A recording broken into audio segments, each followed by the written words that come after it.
Olá, aqui é o canal Márcia Heloísa Conte Sua História e hoje não tem live, a próxima live é quarta-feira. Hoje o que eu vou fazer é uma pequena reflexão sobre o caso que aconteceu com duas personagens desse mundo de youtubers, de podcasts, que é o caso tanto do Monark quanto do Adrilles Jorge. Eu não vou falar sobre essas pessoas, nem sobre aquilo que elas fizeram, mas para que vocês tenham uma ideia do que é que estou me reportando na minha reflexão, né? O meu pensamento hoje é sobre a questão de nós falarmos coisas sobre as quais nós não temos competência, ou que se temos competência, temos uma perspectiva que vai muito contra a defesa da vida, a defesa do respeito de todas as etnias, de todos os povos, e também com relação ao excesso de opinião que todos nós temos, né? Eu, observando o fato que ocorreu, sei que tem especialistas muito mais competentes do que eu comentando, como Reinaldo Azevedo, o professor Marco Antônio Villa, o professor Cuquier. Então, há pessoas muito mais competentes se colocando, a professora Lilian Schwartz. Porém, vou dar aqui a minha pequena reflexão de uma pessoa que não é uma intelectual, né? Não tem uma produção teórica, mas sou uma cidadã que também pensa sobre as coisas e que, ao ver toda essa movimentação de opiniões, discussões, algumas muito pertinentes, né? Me veio à mente muitos erros que eu cometi durante a minha vida. E eu vou basear isso em três coisas, né? Na questão da interexistência, na questão da vaidade e na questão também da falta de fundamentação quando a gente se manifesta, né? Eu acho que essas três coisas são muito sérias. E eu vou começar pela última, né? Que é a questão da gente não ter fundamentação. Este canal que nós estamos aqui trabalhando, né, Márcia Heloísa Conte Sua História, é para dar voz a pessoas que contem suas histórias de vida. Eu pensei muito antes em fazer um canal sobre os cursos que eu dei, sobre o conhecimento que eu penso que eu elaborei durante a vida, né, sobre meus poucos estudos acadêmicos, mas eu pensei que há pessoas muito mais competentes sobre essas áreas. Depois eu pensei de fazer um canal de espiritualismo, que eu ainda tenho em mente, né? Ainda penso em futuro, em fazer um canal sobre espiritualismo, porque é uma área que eu li bastante, que eu tenho gosto pessoal, que é a minha orientação ideológica do que se concerne à religião, né? A reflexão da espiritualidade. Mas eu pensei que eu não tinha competência teórica para isso, né? Eu acho que a minha fala não sustenta mais do que uma aula ou duas. Imagine um canal, você constantemente tocando num assunto que exige maior profundidade. Então eu penso que esse é um problema que nós temos, né? Nesse vasto oceano que é esse mundo da internet, né? Eu sei que nas mídias jornalísticas, e o nosso canal não é de jornalismo, né? Nosso canal é simplesmente um canal diletante, de alguém que tem amor por escutar histórias, e ouvir histórias, dar voz às pessoas, valorizar o ser humano comum, né? Mas eu penso que tem muita gente competente e também tem muita gente se colocando sem fundamentação. Então, na nossa sociedade hoje, há muitas pessoas que se jactam, e não é só dessa sociedade, inclusive pessoas que eu admirei no passado, inclusive politicamente, que dizem que leitura não é importante, que dizem que o conhecimento teórico não tem valor, o que vale mesmo é a opinião que cada um de nós formamos, né? E é alguma coisa muito grave. Por um outro lado, existe um tipo também de conhecimento do autodidatismo, que tem seu valor, evidentemente. Quem não pode frequentar uma formação escolar regular tem no autodidatismo uma grande possibilidade de conhecer, de ampliar seus horizontes. Mas justamente o problema do autodidatismo é a gente não ter um norte, não termos uma orientação metodológica, um cuidado para que a gente possa fundamentar as nossas teses, né, buscar as fontes adequadas, separar o que é um pensamento secundário de um primário, e entender qual é a fonte de formação de uma ideia que nós estamos defendendo, né, a busca dos autores dos contraditórios. Então, tudo isso a gente aprende na educação formal. Então, eu acho que tem toda essa problemática envolvida, né? As pessoas dando muitas opiniões, ou baseada no autodidatismo, ou na pura opinião baseada no seu conhecimento empírico, do seu cotidiano, da sua reflexão pessoal, sem nenhum aporte de uma teoria, de um teórico, né? Porque as academias estão aí para isso. A gente sabe também que existe muito proselitismo nas academias, que muitas vezes há uma certa tentativa de fomentar uma única ideia nos alunos. A gente sabe de tudo isso. Seja por um lado, seja por outro, né? Seja por um pessoal mais aberto, mais crítico, como também pelo pessoal mais retrógrado, né, mais reacionário. Mas eu penso que esse é um problema que a gente tem que enfrentar e que a gente tem que valorizar cada vez mais a leitura, o conhecimento, e quem tiver possibilidade que frequente cursos e grupos de estudo para que tenha maior segurança naquilo que expõe, né? Porque nós estamos vivendo uma série de medievalismos, de retorno de teorias que já deveriam estar superadas do ponto de vista de como a nossa humanidade já desenvolveu-se tecnologicamente, né, cientificamente, e infelizmente não. Então, são coisas para a gente pensar. Por um outro lado, tem a questão da vaidade, né? Eu sempre pensei assim, né? Eu sempre falhei nesse aspecto, sempre pensei nisso, da vaidade. Eu lembro de muito pequena, um coleguinha de classe se manifestava professora, era a professora Iracema de Ciências. Nós tínhamos que, todos os dias, ela avisava, amanhã répteis, amanhã felinos, amanhã mamíferos. E eu tinha muitos álbuns do meu pai em casa e pequenas enciclopédias, não das melhores, mas a do Estudante e a Baden, não tinha nem a Barça, que era muito cara na minha época. E eu lembro de eu pesquisar todos aqueles animais que ela pedia e levava para a classe. Quando ela entrava, eu já levantava a mão e dizia, professora, olha, eu trouxe esses animais que a senhora hoje vai tratar. E eu lembro que eu fiz isso meses e meses, e comecei a perceber que a professora já estava assim, um certo fastídio, porque eu era insistente, né? E um dia o menino levanta, e eu adorava essa professora, não estou falando mal dela, estou falando mal do meu comportamento, né? E o menino levanta a mão e diz para ela, será possível que a Márcia tem sempre uma opinião? Gente, eu tinha 12 anos, né? 12 anos. E isso foi sempre uma questão também dentro da família, muito opiniuda, discutindo muito com as pessoas. Não que não seja bom ter opiniões, não que não seja bom a gente se colocar, né? E eu levei isso para a vida acadêmica, levei isso para a minha vida de trabalho. Em alguns momentos isso foi muito bom, porque me ajudou a me colocar, a ter clareza daquilo que eu defendia. Mas em muitos momentos também foi muito inadequado e muito imaturo, né? Eu tenho muito medo daquela frase, né, que a gente é incendiário na juventude, bombeiro na velhice, e eu acho que isso está acontecendo comigo também. Eu acho que eu também tenho essa característica sendo desenvolvida, mas eu acho que junto desse bombeiro que nasce em mim, eu acho que tem também a questão da ponderação. A ponderação que me faltou muitas vezes na juventude. E acho que esse caso em curso tanto envolve a questão da falta de fundamentação teórica, de estudo aprofundado, de valorização da leitura, como também o problema dessa vaidade, né? Essa vaidade que a gente vai cultivando de querer sempre dar a nossa opinião e nos colocarmos, né? Eu lembro de eu quase que impor para a família jogos como Master, uma série de quiz, né? E para muitas pessoas era legal, curtiam, e muitas não se entrosavam, não era a área que elas queriam, né?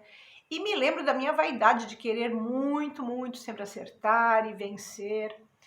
E acho que quando a gente começa a achar que a gente tem algum conhecimento, que a gente já começa a acreditar que a gente tem alguma competência, muitas vezes a gente acaba levando isso num exagero, que tem o seu valor de entusiasmo, o seu valor de emulação para outras pessoas que talvez ainda não tenham despertado para esse gosto do conhecimento, mas tem um lado muito desagradável, né? Que é de você focar muito a luz em você mesmo e de você, de uma certa maneira, como que impor o seu ponto de vista e tomar a palavra.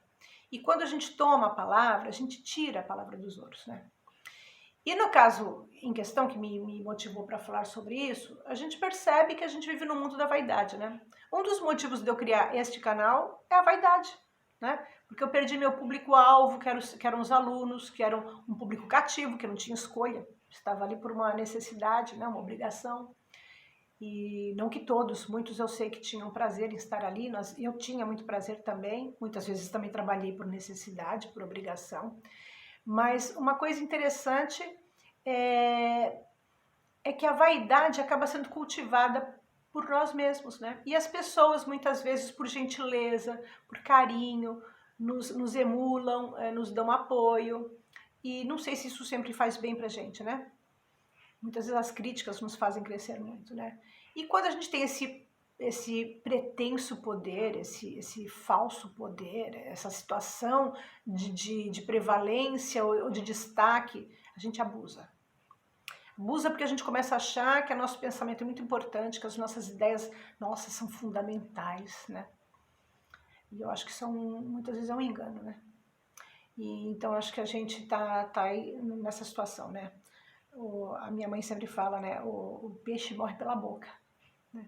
A gente fala por vaidade muitas vezes e com aquela liberdade a gente começa a não refletir tanto. E por último, uma questão que me ressaltou muito, que eu acho que é a mais complexa e que talvez seja talvez não, realmente alguma coisa que só eu penso, talvez eu penso, e claro que eu não vou impor isso para ninguém, as pessoas têm suas várias concepções, né, do que é a existência, do que é a vida. Mas eu acho que existe um problema aí em toda pessoa que se expõe muito, que é a questão da interexistência. Aqui eu vou citar um filósofo espírita, José Herculano Pires, que foi o primeiro livro de filosofia espírita que eu ganhei de presente dos meus amigos de Mocidade Espírita, do Centro Espírita Henrique Seara, né? Meus amigos Thelma, Hilda e Cláudio Celso Marquezin, muito gentis, me deram de presente, de aniversário. Foi o meu primeiro livro de filosofia espírita. É uma dissertação do professor José Herculano Pires, que era professor e fez filosofia na USP, e ele desenvolve uma tese muito original, maravilhosa, que é a da interexistência. Ele vai se basear em Jean-Paul Sartre, que tem a tese materialista da existência numa linha de horizontalidade, né? Ou seja, o homem se faz homem na vida durante a sua existência. O que é essa existência? É a manifestação externa que a gente faz, né? É esse mundo material, essa relação interpessoal, é a gente em fricção com o mundo, a gente tomando opiniões, decisões, se construindo, se autoconstruindo, ajudando a construir os outros. É ali que dá o sentido e a identidade pra gente, né? Uma vez a professora Solange Farias, ela perguntou para mim: Márcia, por que em filosofia se fala tanto em humanizar o homem? Não é um pleonasmo? Não é uma coisa assim, o homem já faz o homem? E eu não soube responder para ela à época. E depois isso ficou na minha mente muitos anos, e só há poucos anos eu consegui responder isso para mim mesma, né?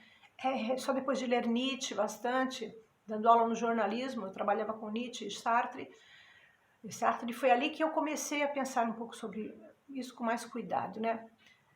Realmente, na filosofia existencialista, o homem se constitui homem. Nós não nascemos homem, né?